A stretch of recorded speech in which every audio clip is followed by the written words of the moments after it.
Dr. Pooja Kataria, Senior Physiotherapist in AIG Hospital.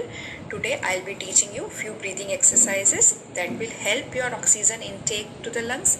It will improve your lung capacity and it is very important for recovery for the post COVID patients. To start with breathing exercises, you have to be comfortable, sit comfortable. Now take deep inhalation through your nose and exhalation, your deep exhale through your mouth.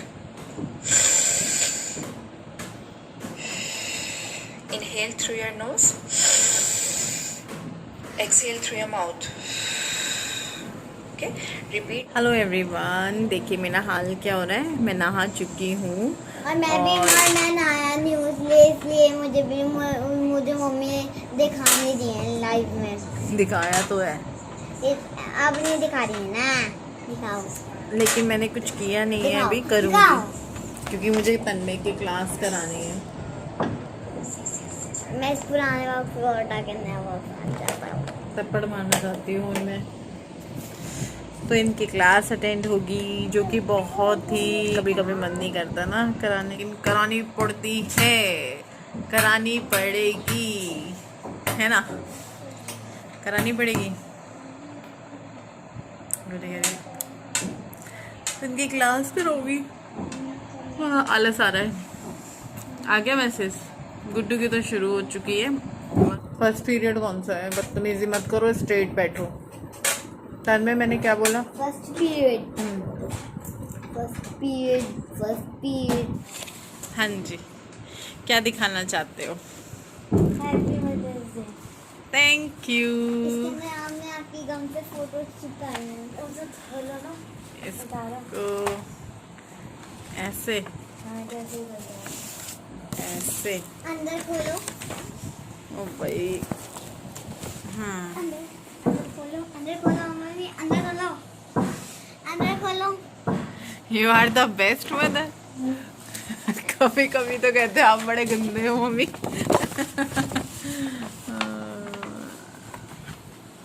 I love you mom, you are the best mother in the world. मैं आपको बताती हूँ, पहले शायद पहली ये photo है करवा चौथ की, उस वाले घर की।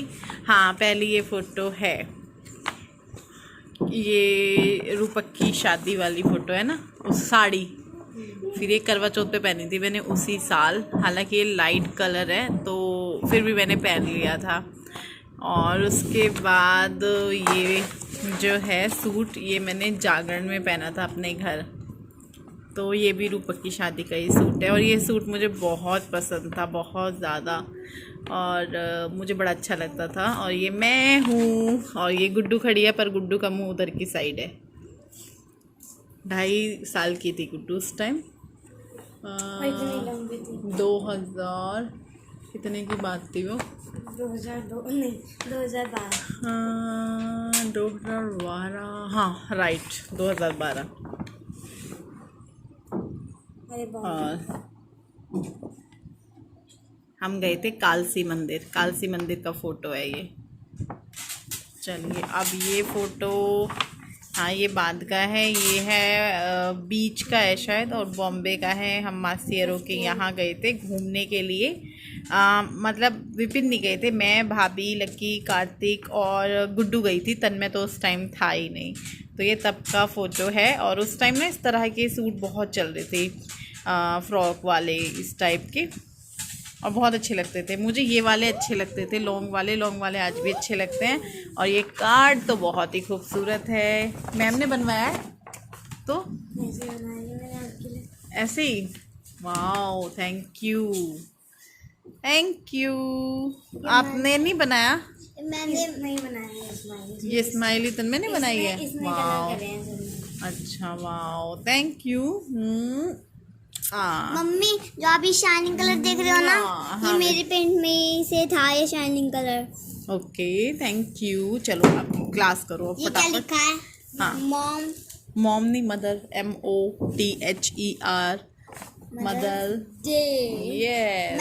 मैंने डे में कलर करा है। चलो अब पहले क्लास करो, पहले क्लास करते हैं। निकालो कॉपी। तो तन्मय की क्लास तो अभी तक शुरू नहीं हुई थी, पता नहीं क्यों आज मैम ने सिर्फ गुड मॉर्निंग का मैसेज भेजा, उसके बाद लिंक वगैरह नहीं आया था। तो मैंने सोचा कि यार मैं अपना आगे का काम कर लेती हूँ खाने पीने का, क्योंकि दोपहर को खाना तो बनना ही है। तो बस मैं वही तैयारी कर रही थी। मैंने कहा लहसुन वगैरह छील लेती हूँ, लहसुन चाहिए। और पता नहीं क्या हुआ, टेस्ट चेंज हो गया है मेरा, मुझे लहसुन अच्छा लगने लगा है हर चीज़ में। मैं हर चीज़ को तड़का लगाने लगी हूँ। लहसुन को किसी में काट के यूज़ कर लेती हूँ, किसी में जो इमाम जस्ता होता है उससे कूट लेती हूँ। लेकिन मुझे ना पहले इतना नहीं था लहसुन का, मुझे लहसुन अच्छा नहीं लगता था। बस कुछ एक चीज़ें थी, राजमा हुआ, चने हुए, छोले हुए, जिनमें लहसुन जाता है। अब मुझे ये हो गया कि मुझे हर चीज़ में अच्छा लगता है, बहुत अच्छी स्मेल आती है। देसी घी में तो ख़ास तौर से बहुत अच्छी खुशबू आती है लहसुन को अगर आप फ्राई करते हैं, मतलब कुछ भी चीज़ आप बनी हुई रखी है उसको आप फ्राई करते हैं लहसुन को देसी घी में, बहुत अच्छी सी खुशबू हो जाती है पूरे घर में। मैं आज आप सभी के साथ मखनी दाल की रेसिपी शेयर करने वाली हूँ। बहुत ही ईजी सी है, कोई ज़्यादा तामझाम नहीं है। कुछ चीज़ों को आप अपने हिसाब से घटा या बढ़ा सकते हैं। तो रेसिपी शुरू करने से पहले मैंने सोचा कि एक बार आपके साथ पिक तो शेयर कर दूं कि दाल बनी कैसी थी, ताकि आप लोगों को भी इंटरेस्ट आए दाल की रेसिपी देखने में। बना रही हूँ राजमा उड़द की दाल, मखनी दाल, मामो, जो भी आप इसको बोलते हैं।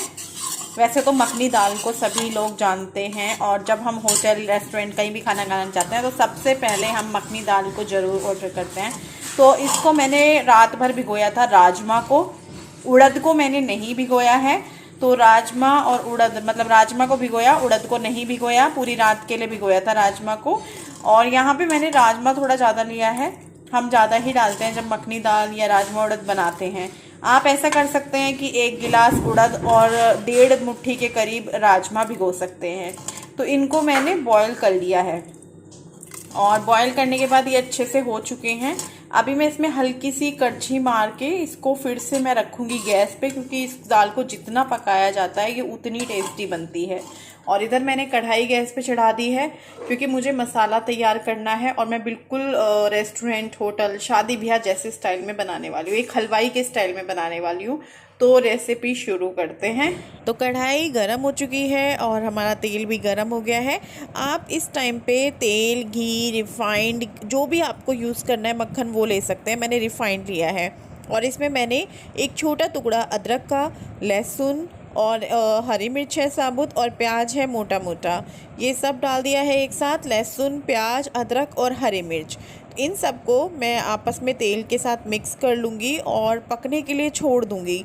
पकने के लिए मतलब कि इसको मुझे ज़्यादा नहीं पकाना है, इसको सिर्फ मुझे सॉफ्ट करना है प्याज को, इन सारी चीज़ों को। तो यहाँ पर आप देख सकते हैं ये सारी चीज़ें जो हैं सॉफ्ट हो गई हैं, गुलाबी हो गई है प्याज। तो मैंने अभी टमाटर डाल दिया है। मैंने यहाँ पे 3 मीडियम साइज़ के टमाटर लिए थे, जो बिल्कुल भी छोटे नहीं थे और ना ही बहुत बड़े थे। 3 टमाटर हैं, और साथ में मैंने उनको भी मोटा मोटा काट कर डाला है, और अब मैं टमाटर को भी पकने दूँगी। तो यहाँ पर देख सकते हैं आप, सारी चीज़ें अच्छे से हो गई हैं। अभी मैंने गैस बंद नहीं की है, मैंने कहा मैं पूरी तरीके से टमाटर को चेक कर लेती हूँ पहले। तो इसमें आप चीज़ों को घटा बढ़ा सकते हैं, दाल के ऊपर भी है कि दाल कितनी है, उसके हिसाब से आप मसाले रख सकते हैं, ये सब्जियां रख सकते हैं, प्याज वगैरह। तो ठंडा हो गया है ये, जिसको हमने पकाया था, टमाटर, प्याज, लहसुन वगैरह। गरम गरम का पेस्ट बिल्कुल मत बनाइएगा, बिल्कुल भी मत कोशिश कीजिएगा। जब ठंडा हो जाए तभी आप उसका पेस्ट बनाइएगा। तो मैं अपने इस छोटू से मिक्सर में पेस्ट बनाने वाली हूँ, और इसका आप सभी लोग पूछते हैं, जल्दी से एक सेपरेट वीडियो होगा इसी के ऊपर कि ये कैसा है, जो बिल्कुल सही और रिव्यू करने वाली हूँ मैं। तो यहाँ पे देखिए मैंने इसको इस गिलास में ले लिया है, और अब मैं इसका पेस्ट बना लूँगी। ये मुझे इसलिए अच्छा लगता है, छोटा सा है, भारी रहता है और झट से हाथ में आ जाता है, और चीज़ें जो हमें करनी होती हैं फटाफट से हम कर लेते हैं। मेरा जो पहले बड़ा मिक्सर था उसको निकालो, फिर मतलब थोड़ी झंझट लगती थी। तो यहाँ पे देखिए हमारा जो पेस्ट है वो भी बन चुका है। तो अब दोबारा से कढ़ाई मैंने मांज कर गैस पे चढ़ा दी है। 2 चम्मच 3 चम्मच के करीब घी डाला, और उसमें अब मैंने मक्खन डाल दिया है। मखनी दाल है तो भैया मक्खन तो खूब जाएगा ही जाएगा। तो यहाँ पे अब जो पेस्ट हमने तैयार किया था वो डाल दिया है। मक्खन डालने के बाद आपको ज़्यादा देर मक्खन को रखना नहीं है, वरना मक्खन जो है जलना शुरू हो जाता है। और बिना घी या तेल के मक्खन को सीधा कढ़ाई में मत डालना, वरना मक्खन सारा जल जाएगा। तो यहाँ पर मैं अब सूखे मसाले भी डाल रही हूँ। इसमें मैं डाल रही हूँ लाल मिर्च, रंग वाली लाल मिर्च, दोनों लाल मिर्च ली है, रंग वाली भी और जो खाने में तीखी होती है वो भी, धनिया पाउडर भी, गरम मसाला भी, और साथ ही साथ मैं जीरा पाउडर भी डालूंगी, कसूरी मेथी भी डालूंगी, नमक भी डालूंगी, सारी चीज़ें डाल दूंगी और उसके बाद मैं मिक्स कर दूंगी। आप मसालों को अपने हिसाब से घटाया बढ़ा सकते हैं, जैसे भी आपको ठीक लगता है या जैसे भी मसाले आप खाते हैं उस हिसाब से आप चीज़ों को कम या ज़्यादा कर सकते हैं। तो यहाँ पर मैंने मसालों को पेस्ट के साथ अच्छे से मिक्स कर दिया है और अब मैं इसको ढककर छोड़ दूँगी जब तक कि मसाले अच्छे से पक नहीं जाते हैं। तो अभी मैं चेक कर रही हूँ इसको, और बीच बीच में चेक करते रहिएगा। अगर आप इसको छोड़ देंगे 3-4 मिनट तक के लिए ऐसे ही, तो ये लग जाएगा, नीचे से जल जाएगा। तो मैं बीच बीच में चेक करती रही थी और अभी जब मैंने चेक किया तो ये फ़ाइनल वाला चेक था, क्योंकि मैं इससे पहले भी 2-3 बार चेक कर चुकी हूँ। मसाले को मैंने अच्छे से 3-4 मिनट तक भून लिया है। तो यहाँ पर जब मसाला तैयार हो गया तो मैंने इसमें जो है दाल डाल दी है। और हाँ, दाल को बॉयल करते वक्त भी मैंने नमक डाला था, तो मैंने बहुत ही हल्का सा नमक डाला था बाद में। तो यहाँ पर देखिए, अब दाल डालने के बाद मैंने इसमें थोड़ा सा पानी ऐड किया था और उसके बाद मैं क्रीम ऐड कर रही हूँ, अमूल की फ़्रेश क्रीम। मखनी दाल में फ़्रेश क्रीम अमूल की ज़रूर जाती है। जो आप बाहर रेस्टोरेंट या ढाबा या फिर होटल या फिर शादी ब्याह में खाते हैं उसमें अमूल क्रीम जाती ही जाती है। हाँ, बाई चांस आपके पास नहीं है तो आप मलाई को फेंट कर डाल सकते हो। तो यहाँ पर देखिए हमारी दाल अच्छे से कढ़ रही है, क्योंकि मखनी दाल को खूब कढ़ाना पड़ता है। तो अभी मैं इसको पकाऊंगी, अभी कम से कम सीमा आंच पे 10 मिनट तक कम से कम। तो ये अभी हम पकने देते हैं और अभी ये लगभग तैयार ही है, बस पकने की देरी है इसमें। तो लीजिए, हमारी दाल पककर तैयार हो चुकी है। हमने ऊपर से भी इसमें थोड़ी सी क्रीम डाल दी है अमूल की ही, उससे थोड़ा देखने में अच्छी लगेगी। थोड़ी सी गार्निश वगैरह कर दो। धनिया पत्ती मैंने इसमें डाल दी थी थोड़ी सी, जब ये पूरी तरीके से पक चुकी थी। उसके बाद अब जब बॉयल में निकाला तो थोड़ा सा मैंने क्रीम डाल दिया था, अमूल क्रीम, ताकि देखने में अच्छा लगे आप लोगों को। साज सजावट से ही तो हम बाहर की चीज़ों पे आकर्षित होते हैं, जब उनकी प्लेटिंग देखते हैं, जिस तरीके से वो प्लेट लगाते हैं। तो यहाँ पर लीजिए, मेरी थाली भी लग चुकी है, विपिन की भी लग चुकी है। तो यहाँ पर मखनी दाल, चावल और सलाद। मखनी दाल को चावल और नान दोनों के साथ ही खाया जाता है, बाकी आपकी मर्जी, आप इसे रोटी या पराठा के साथ भी खा सकते हैं अगर आपको पसंद है तो। हमारे घर में मखनी दाल बनती है तो चावल के साथ ही खाई जाती है, या कई बार मैंने 1-2 बार नान बनाई है। तो आप लोग भी खा लीजिए और बताइए कैसी बनी है। साथ में सलाद भी ले लिया है, तो ज़रूर ट्राई करना और मुझे बताना कमेंट करके। पर्दे लगा दे गुड्डू पीछे खिड़की के। कंगी गुड्डू ने लिपस्टिक लगा दी, बिंदी लगा दी बैठी बैठी को मुझे, और मैं बोल रही गुड्डू कंगी भी कर दे। सिंदूर तो लगा हुआ है। आज तो मम्मी की मैं एक सेवा और करूंगी। क्या सेवा करेगी मम्मी की? अभी हम लोगों का खाना वगैरह हुआ है, तो मैंने सोचा कि चलो थोड़ा सा यहाँ आके बैठते हैं। मेरे को नींद आ रही है। रात कितना बजे सोए आप? मैं 1 तो बज ही गया शायद। हाँ, 1 बज गया था, क्योंकि हम बहुत लेट हो जाते हैं जिस दिन सूट का वीडियो जाता है। और जैसे कि ये घर पे हैं तो ऐसे भी हो सकता था कि भाई ये करते रहें साथ के साथ में पैकिंग वगैरह। पैकिंग यही करते हैं, लेकिन कल इनके पास काम ज़्यादा था तो फिर नहीं हो पाई और फिर बहुत लेट हो गया। ये 1 बजे सोए, मुझे वीडियो की एडिटिंग करनी थी, तभी वीडियो 11 बजे जा सकता है। 11 नहीं तो 11:30 तब मैं एडिटिंग करके सोऊँ, तो मुझे 2:30 बज गया था और फिर मेरे को नींद आ रही है अभी बहुत तेज़। सुबह मैं बहुत लेट उठी हूँ, मेरा उठने का बिल्कुल भी मन नहीं था। जो रात की नींद होती है ना, वो रात में ही पूरी होती है, चाहे आप दिन में कितना भी सो लो वो पूरी नहीं होती। बस ये है कि सर के दर्द में राहत मिल जाती है। तो अभी जो है सोएंगे थोड़ा, मैं सोऊंगी। और गुड्डू भी रात 1 बजे के करीब सोई थी, 12:30 बजे के करीब, और तन में 12 बजे सो गया था। गुड्डू को भी मैं बोल रही थी, लेकिन गुड्डू की भी आदत है एकदम उसे लेटते ही नींद नहीं आती, उसको थोड़ा टाइम लगता है सोने में मेरी तरह। विपिन को लेटते ही नींद आ जाती है। विपिन को अभी बोलो बिस्तर पे लेटेंगे और विपिन को आप 10 मिनट बाद चेक करना विपिन सो रहे होंगे। मैं अब जाके लेटूंगी तो मुझे ये लगा लो कि मुझे घंटा भर में नींद आएगी। हाँ, कभी कभी ऐसा हो जाए कि भाई बहुत ज़्यादा वो है तो आ जाए, या दवाई वगैरह ली है, वरना मुझे घंटा भर से पहले नींद नहीं आती। दिमाग में कुछ कुछ फिर में चलता रहता है, फिर पता नहीं चलता मैं कब सोई। आजकल मुझे सपने बड़े दिख रहे हैं, लेकिन सपना याद नहीं रहता कि आखिर मैंने देखा क्या। मैं सोचती रहती हूँ क्या देख। ऐसे होता है, किसी के साथ सपने दिखता है, डेली या किसी को सपने दिखता है, और तो सुबह तक याद नहीं रहता। नहीं, कई बार याद रहते हैं, लेकिन आजकल याद नहीं रहते। और मैं बहुत खुश हूँ। क्यों खुश हूँ मैं? क्योंकि मेरे 3 लाख सब्सक्राइबर हो गए हैं, जो कि मेरे लिए बहुत बहुत बहुत बड़ी बात है। और ये आप सभी लोगों ने पॉसिबल किया है। मैंने 50,000 भी नहीं सोचा था। जब 50 हुए तो वो ये ना, इंसान की लालच कभी ख़त्म नहीं होती है। फिर सोचा कि नहीं यार, 1 लाख होने चाहिए। फिर 1 लाख हुए तो मन में आया कि थोड़े और होने चाहिए। तो बढ़ते बढ़ते बढ़ते बढ़ते 2 हुए, 1.5 हुआ, और आज 3 हो गए। 3 लाख होने का मैं बहुत वेट कर रही थी, बहुत ज़्यादा। मैं चेक भी करती थी, लेकिन इन दिनों एक्चुअली थोड़ा सा कल तो मैं बहुत बिज़ी थी। और परसों नहीं, परले दिन आप लोगों ने कम्युनिटी देखा होगा, तो मैं 2-3 दिन से नहीं चेक कर पा रही थी। आप लोगों के कमेंट्स आ रहे हैं कि आपने ये तो बताया ही नहीं किसके साथ हुआ, क्या हुआ, आपने कम्युनिटी पे शेयर किया। तो वो बात मैं आपको आज बता देती हूँ। मुझे अच्छा नहीं लगा वीडियो में वो बात करने का, तो इसलिए मैंने जिक्र नहीं किया। बाकी कुछ लोग बोल रहे थे आप झूठ बोल रहे हो, आपने बताया तो है नहीं किसके साथ वो मिसहैपनिंग हुई है। तो विपिन की मामी है, जो अब नहीं रही हैं। और कितनी डेट की बात है वो? जिस दिन मैंने आप लोगों को बताया था रात में, उसी दिन की बात है। परसों नहीं, आप परसों गए थे। हाँ, उससे एक दिन पहले वो शाम को 7 बजे। शाम को 7 बजे। और मैसेज आ रहे थे कोरोना वगैरह से तो नहीं हुआ। तो कोरोना से नहीं हुआ है, उनको हार्ट अटैक आया है। उनको ना हार्ट की प्रॉब्लम बहुत पहले से है, बहुत सालों से है। और मैं ये भी नहीं कहूँगी कि वो बहुत बुज़ुर्ग थी। एक एज आती है बंदे की, तो ये होता है कि चलो भाई एज थी, बहुत बुज़ुर्ग तो नहीं थी बहुत ज़्यादा, या मतलब वो बुज़ुर्ग थी ही नहीं। जैसे मेरे सास ससुर बहुत जल्दी चले गए, बहुत ज़्यादा जल्दी।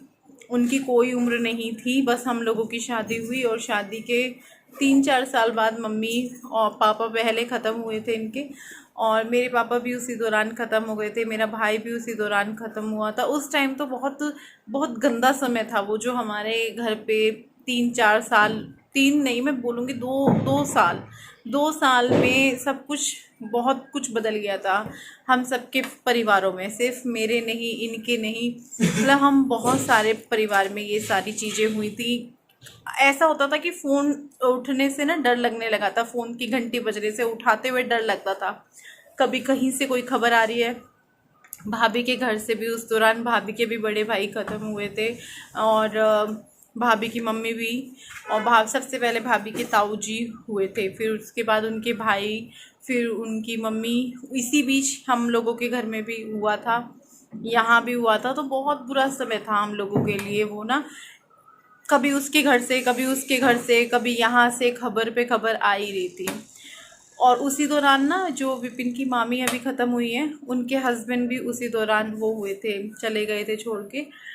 तो बहुत सारे क्वेश्चन थे कि कोरोना ये वो क्या हुआ, किसको हुआ, कौन, आपने बताया नहीं, जिक्र नहीं किया, आपने कम्युनिटी पे झूठ डाला, ये वो। तो झूठ नहीं था, मैं बस जिक्र नहीं करना चाहती थी, तो इसलिए मैंने नहीं बताया था। बाकी वो बात सही थी। बातचीत करो ना, फिर वीडियो बहुत लंबा हो जाता है, आप लोग भी बोर हो जाते होंगे देखते देखते इतना लंबा वीडियो। सबसे पहले तो मातृ दिवस की आप सभी को बहुत बहुत शुभकामनाएं। और दूसरी बात कि आप सभी लोग पूछ रहे थे, कमेंट्स आ रहे थे किसको हुआ, क्या हुआ, किसकी डेथ हुई, तो मैंने अभी क्लियर कर दिया है, बता दिया है। मैं नहीं हो रहा था मेरे से ना ये इस बारे में बात करना, तो बस जब ज़्यादा कमेंट्स आने लगे, फिर लोग बोलने लगे कि तुम झूठ बोल रही हो ये वो, तो फिर मेरे को बताना पड़ा आज। तो यहाँ पर गुड्डू को लगा पड़ा था, ये 2 पैकेट आए थे ना अमेज़ोन से, तो कि मम्मी लगाओ लगाओ लगाओ, तो आज उसने लगा दिया है और मैं आराम कर रही हूँ।